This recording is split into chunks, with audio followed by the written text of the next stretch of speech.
The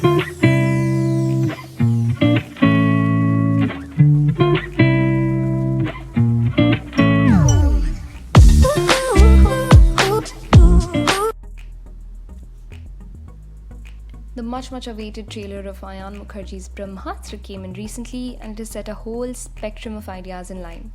On one end, people are thrilled to have what looks like India's own potential superhero cinematic universe.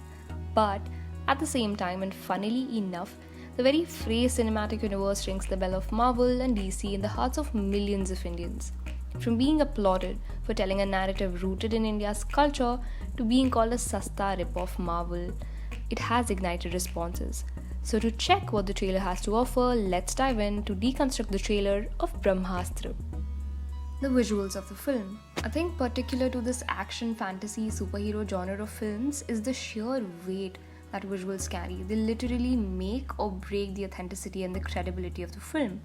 And to be honest, I, like most other people, I like what I see. These gods and demigods taking forms of bright illuminated figurines, for example the bull representing the Nandi Astra, and the play of the reds and the blues, the VFX literally convinces you of the existence of this out-of-the-world energy running around, changing forms. The visuals are catchy, they're intriguing, and they attract the eye immediately. The work done on the VFX of the film looks pretty good, to be honest, and to be given its due, it should not be compared to the random greatest CGI products across the world because it is decently done. The instant comparison with Marvel. From Moni Roy's character being called a light version of Scarlet Witch Wanda, to Lord Shiva figurine being compared to Aquaman, to the very idea of a multi-hero universe. For a lot of people, it is a stolen concept. But is it even fair to compare the two? I have my doubts. One reason as to why it is being compared is because it can be compared. The fandom of Marvel and DC movies runs so high that any horse in the same race, especially coming from a different culture, becomes an easy target of being called a rip-off. Aquaman, Wanda, Thor, these figures are so etched into the memory of many that there exists no space for another story. And secondly, given the spread of technology and the use of similar tech tools in movie production, it looks like it's the same template that is being played with, which is exactly why I think this is an ambitious and commendable project Mukherjee has taken up. He takes a stand and tells a story that India is familiar with. Because you know what will be a real ripoff? A cinematic universe devoid of a strongly familiar mythological concept. And that brings me to the premise of the film. It is refreshing. The biggest fear of having a superhero story in Bollywood used to be that there will be a hero clad in red and blue tights and cape made of shiny polyester and plastic because, well, they ran out of ideas. Contrary to this, what makes Brahmastra most awaited to me personally is that it operates on popular legends and concepts indigenous to Indian subcontinent. Elements, Jal, Vayu, Agni being harnessed into energies, gods and demigods, Shiva, Nandi. These are already present in the back of the minds of people, which is why using them as a premise to tell a story is a smart idea. Now, this comes close to what Thor does with Norse mythology.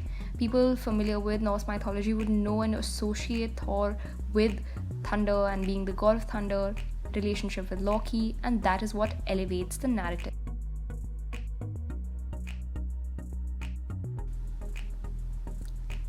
What is to be anticipated from the film? So from the trailer, it seems these energies have harnessed themselves into weapons or astras. The supreme and the most desired being Brahmastra, the most powerful weapon in the entire Astraverse. Shiva, played by Ranbir Kapoor, is gifted. Guided by what appears to be a secret society headed by Amitabh Bachchan's character, he realizes his fate is tied to Brahmastra, as Shiva himself has embodied Agnyastra. These energies are also channelized by other characters like Anish, played by Nagarjuna, Damayanti, played by Moni Roy, and what will slowly unravel to be many other characters. Shiva will for the first time come to terms with his powers, and a new superhero will be born. These chosen ones, good and evil, seem to interact, learn, and fight for attaining Brahmastra.